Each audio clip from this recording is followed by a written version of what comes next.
In 2015 and 2016, the neonatal unit at the Countess of Chester Hospital in England experienced a shocking surge in infant mortality rates. As authorities worked to uncover the cause of the tragedy, Nurse Lucy Letby came under suspicion. Arrested 3 times over a period of 2 years, Letby now stands trial, accused of 8 murders and 10 attempted murders of babies under her care. With allegations ranging from injecting air into babies' veins to using insulin to end their lives, the case has captivated the nation and sparked a fierce debate over medical malpractice and the duty of care owed to vulnerable patients. Hear the full story on our new podcast, Nurse of Death, available wherever you get podcasts. Search and press subscribe so you don't miss any of the chilling details in this shocking story. Search Nurse of Death right now and press subscribe where you get podcasts. You're listening to the Hidden Killers podcast with Tony Bruschi. The story of Stephen Smith is one that certainly deserves to be told. And if you're just checking in with us and just starting to learn about this case, I want to say welcome, because it is quite a story that has many, many tentacles and a lot of unanswered questions. But finally, it feels as if we're getting somewhere in terms of people answering these questions and paying attention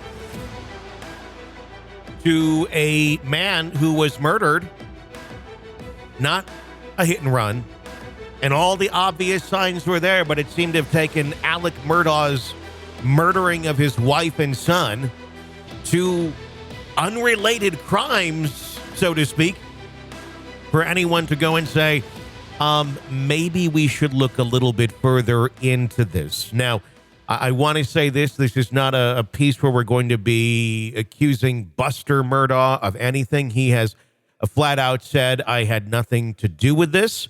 And unless the investigation leads that way, we're just going to go on that.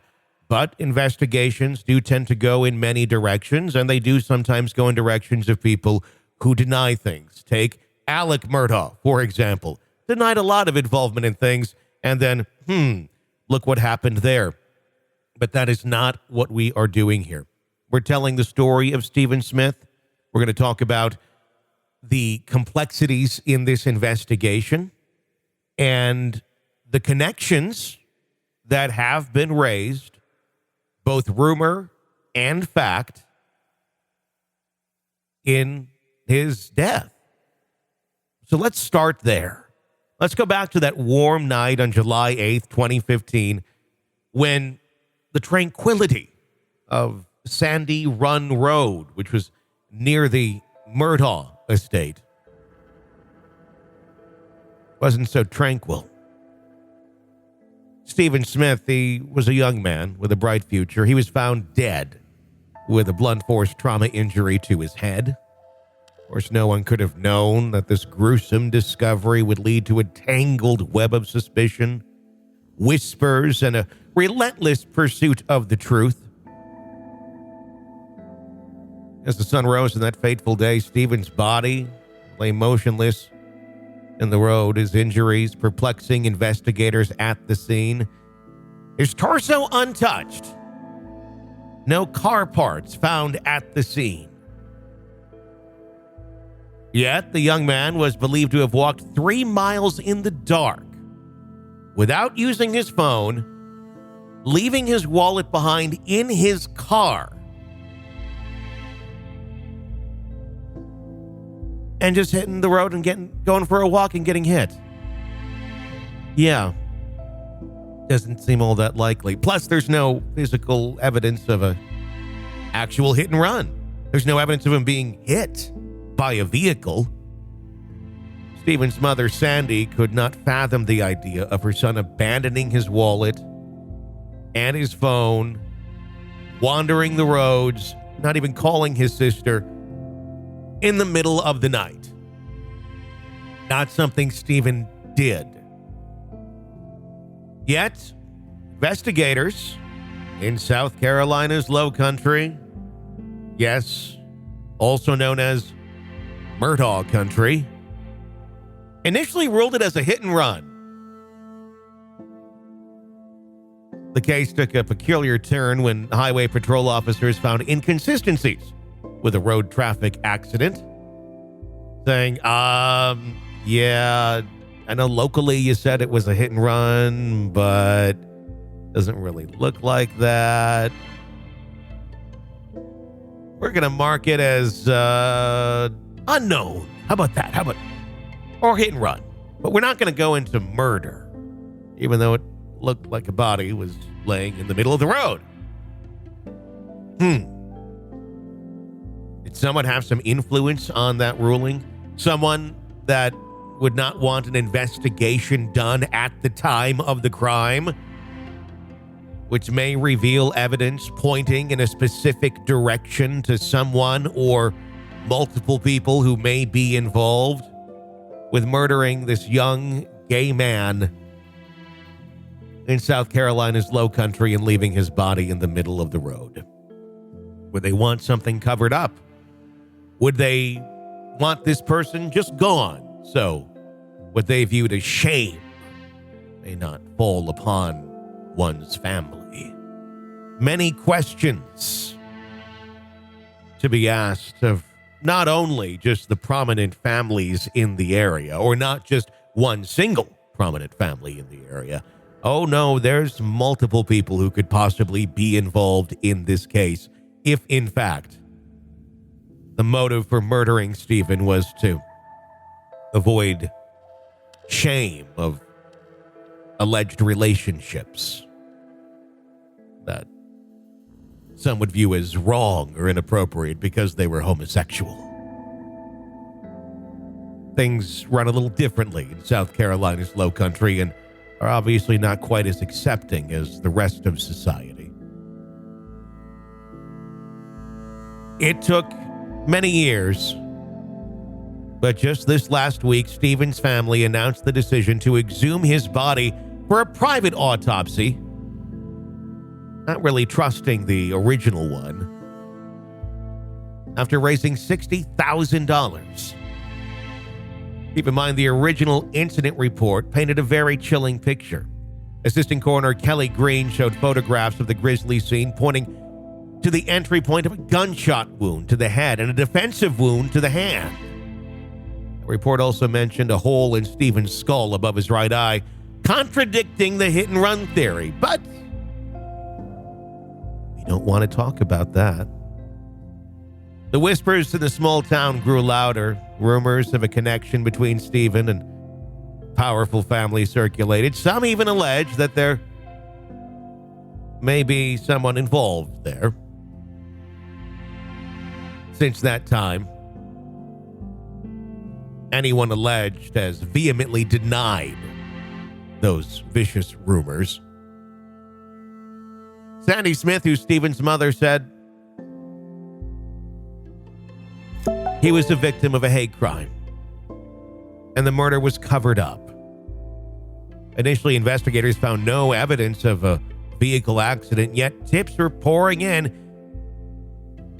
suggesting a relationship between Stephen and another individual who was not known to the community as being gay. Despite the murmurs of these individuals, no one was ever brought in for questioning. And they were just that, rumors in a small town. Rumors in a small town have a funny way of spreading and not always necessarily being factual, but rumors are rumors. Sometimes they lead to a shred of proof, sometimes they lead to the whole proof or truth, and sometimes they lead absolutely nowhere. There's no evidence other than rumors at this time that's been revealed to point to any one individual truly being involved in the death of Stephen Smith. The spotlight has, of course, now returned to Stephen's case with renewed vigor. with a recent conviction of Alec Murdaugh, Buster's father, for the double murder of his wife and son, authorities are looking into the mysterious death. SLED, the South Carolina Law Enforcement Division, officials announced they're convinced Stephen's death was a homicide and will participate in the exhumation of Stephen's body and the new autopsy. More questions will inevitably continue to rise. Could Alec Murdaugh somehow be embroiled in this homicide investigation close to where he once lived? Alec Murdaugh, a man capable of cold-blooded murder, is currently serving a life sentence for the deaths of his wife and son. And let's not forget, Alec Murdaugh has been accused and, in some cases, found guilty of being very capable of trying to cover up crimes, much like the murder of his wife and son. The 2019 boating accident involving his son Paul Murdaugh, which resulted in the death of 19-year-old Mallory Beach. Paul facing 3 felony counts at the time of boating under the influence, but Alec trying to shift the blame to his friends. Allegations of financial misconduct even surfacing after the shooting incident involving Alec Murdaugh in September of 2021, accused of embezzling millions of dollars from his law firm, leading to his resignation. Covered up that for a while. The 2018 death of Gloria Statterfield, the Murdaugh family housekeeper who died in a trip and fall accident. Alec was later involved in a scheme to defraud millions of dollars from an insurance settlement intended for Satterfield's family. Oh, and let's not forget this little fact either. Alec Murdaugh and his brother Randy, they came to the scene of Stephen Smith's death. Going through the crime tape, no one's really sure why the brothers were there.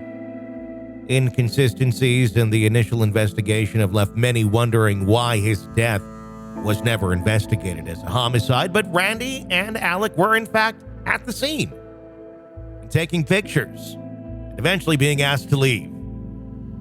According to Sandy Smith, Randy Murdaugh called the family following Smith's death, offering to help however he could. However, through words, his law firm has since disputed that, putting out a statement denying that it ever happened. Denial is an interesting thing with the Murdaughs. Stephen Smith's father died 3 months after his son. Sandy Smith said her ex-husband died of a broken heart.